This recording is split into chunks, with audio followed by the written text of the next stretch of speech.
Hi everyone, welcome back to Quick Prep Classes. This is Hina and today I'm going to share some of the question answers of the chapter name on the face of it. So let's get started with our first question.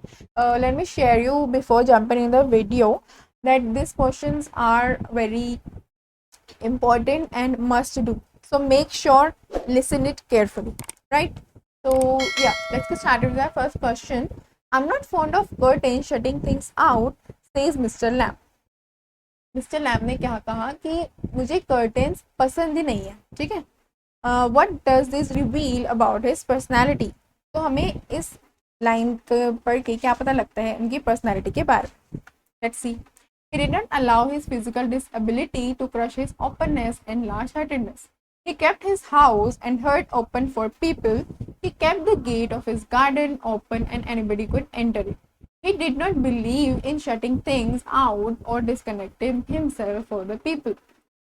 ठीक है. तो वो क्या बोल रहे हैं यहाँ पर, वो अपना इवन हाउस और अपना दिल लोगों के लिए खुला रखते हैं और इवन वो अपना घर का गार्डन भी खुला रखते हैं कि हर कोई वहाँ पर आ सके, right. And he did not believe in shutting things out. और वो चीज़ों को बंद करना, अपने घर को बंद करना, इसमें बिलीव नहीं रखते हैं, ठीक है.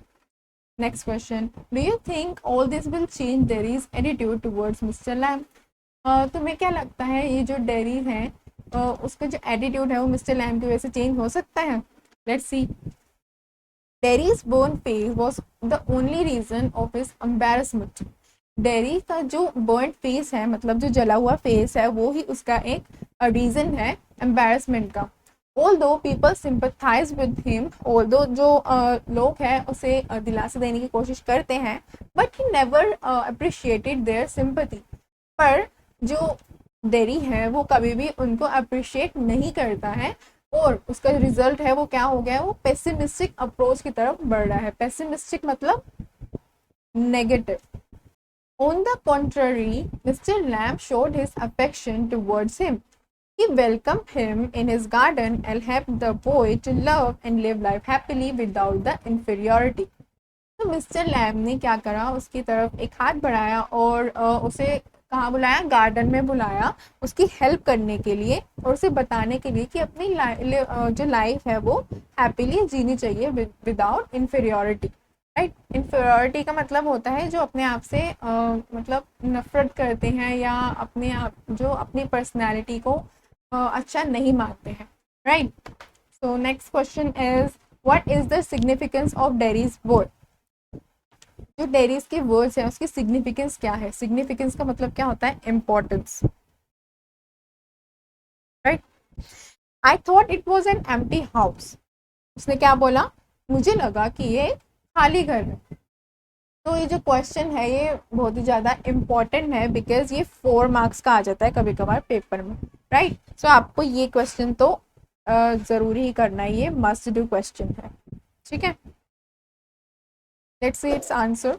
Derry said these words to Mr. Lamb when the latter sees Data entering into his garden by climbing over the boundary, the wall.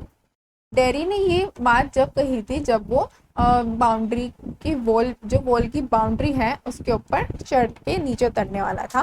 Mister Lamb was not surprise as he was use to children coming into his garden to pick and eat apples. जो Mr Lamb थे वो surprise नहीं हुए थे और जो dairy है ventured into it out of curiosity. Dairy जब एंटर किया था उनके गार्डन में तो उसका जो फेस था वो लग रहा था कि वो आउट ऑफ क्यूरियोसिटी है, ठीक है. Supposing to be empty and he was supposing that this house is empty, no one is live here. So when mister Lam accost him Derry was embarrassed. जब मिस्टर लैम उसके पास आए तो dairy जो था वो एम्बैरेस हो गया था और वो घर पर मतलब वहाँ से जाना चाहता था, but not before explaining that he hasn't stolen any apples. His words points out his terrible sense of frustration. जो उसके वर्ड्स हैं वो पॉइंट आउट कर रहे थे उसकी फ्रस्ट्रेशंस के और लोनलीनेस के और आइसोलेशन के on account of his burn face. किसकी वजह से, उसके बर्न फेस की वजह से, right. and at the same time his words also prompt Mr. Lamb to spill out his loneliness too. और उसके जो words थे उसके words ने भी जो मिस्टर लैम है उनको भी एक तरह से इन्फ्लुएंस कर दिया अपने भी लोनलीनेस बताने में, ठीक है. Towards the end of his first scene these words were desperate cry of 14-year-old of love and acceptance, right? What do you think the play on the face of it is all about? तुम्हें क्या लगता है ये जो on the face of it है ये किसके बारे में है, मतलब क्या है इसमें? This play about frustration, loneliness, sadness of physically disabled people. ये किसके बारे में है? ये उन लोगों के बारे में है जो फ्रस्ट्रेटेड होते हैं, लोनली होते हैं, मतलब अकेले होते हैं, सैड होते हैं, दुखी होते हैं, उनके बारे में ये चैप्टर है. It is about the pain which is caused due to criticism. ये उस पेन के बारे में है जो लोग फेस करते हैं. क्रिटिसिज्म मतलब discrimination, you can say, by some unscrupulous people at their disabilities, which is reflected through the character of Derry. तो डेरी के साथ कुछ इंसिडेंट हुए होंगे जिसकी वजह से जो वो अपने आप से मतलब वो बहुत ज़्यादा सैड रहने लग गया होगा और वो अपने आप से इन्फीरियर महसूस कर रहा होगा, right. The play is also about courage and self confidence in the life in spite of डिसएबिलिटीज. और ये जो प्ले है वो ये भी बताता है कि हमें अपने सेल्फ कॉन्फिडेंस पर रहना चाहिए और डिसएबिलिटीज को भूल जाना चाहिए, right. Both Derry and Mr. Lamb suffered from physical disabilities, but their attitude towards life and people is totally different. Derry और Mr. Lamb जो है वो दोनों ही physical disabilities से फेस कर रहे थे, पर जो उनका दोनों का एटीट्यूड था वो अपोजिट था, right. Derry has a burnt face. Derry का जो फेस था वो burnt था. burnt मतलब जला हुआ था. He had got acid all down his face in an unfortunate accident. उसके ये जो फेस पे एसिड गिर गया था उसकी वजह से उसका फेस जो है बर्न हो गया था. The acid burn it all, it at his face up. उस एसिड ने उसका फेस पूरी तरह से जला दिया था और he was always conspicuous of it. वो हमेशा इस बात को लेकर परेशान रहता था और वो शर्म महसूस करता था. he used to shame of his face, right? He thinks that people are afraid of him, due to which he got alienated from the world. He became an escapist, and on the other hand, Mr. Lamb doesn't allow his physical disability to come into the way. तो जो dairy था वो escapist बन गया था, मतलब वो किसी भी चीज़ में पार्ट नहीं लेता था, वो हर जगह से चला जाता था, वो अपने आप में ही रहता था, ठीक है. और on the other hand mister lamb was opposite of him, right.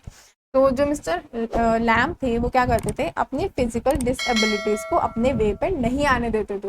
He accepted life as it came. वो अपनी लाइफ को एक्सेप्ट करते थे वो जो उन्हें मिला है. He didn't find solace in escapism, but believed in keeping up the mainstream of life, right? He didn't mind children calling him Lammy, Lamb, and instead gave them jelly and chocolates. वो जो बच्चे थे उनको कभी कभी lemme बोल देते थे, कभी कभी लैम बोल देते थे. उसकी गुस्सा होने की बजाय उसकी बजाय वो उनको क्या देते थे, चॉकलेट्स और जेली देते थे.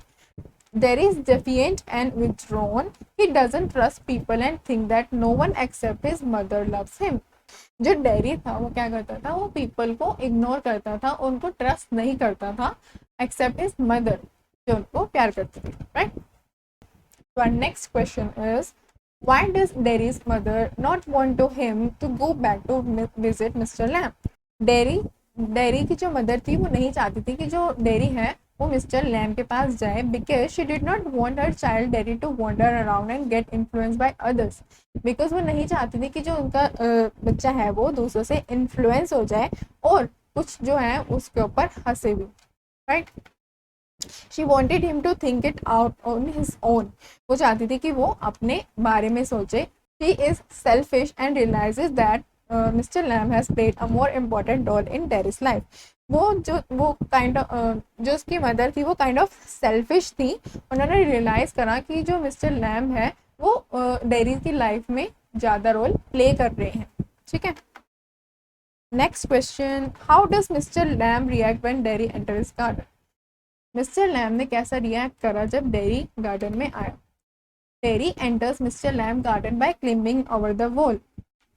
When Mr. Lamb saw him entering his garden, he was startled. Derry tried to explain that he didn't intend to steal anything, but Mr. Lamb tried to comfort him instead of blaming and asking him to pick up the apples lying on the long grass. So next question is, Derry sneaked into Lamb's garden and it became a turning point in his life. Comment. जो dairy है, dairy ने जब mister Lamb के garden में enter करा तो वो उसकी लाइफ का टर्निंग पॉइंट था. अब हमें इसके बारे में कमेंट करना है. Let's see. Derry sneak into Mr Lamb's garden and it became a turning point in his life. Before that Derry used to live in isolated life. उससे पहले जो डेरी था वो आइसोलेटेड लाइफ जीता था, मतलब वो किसी से भी बात नहीं करता था.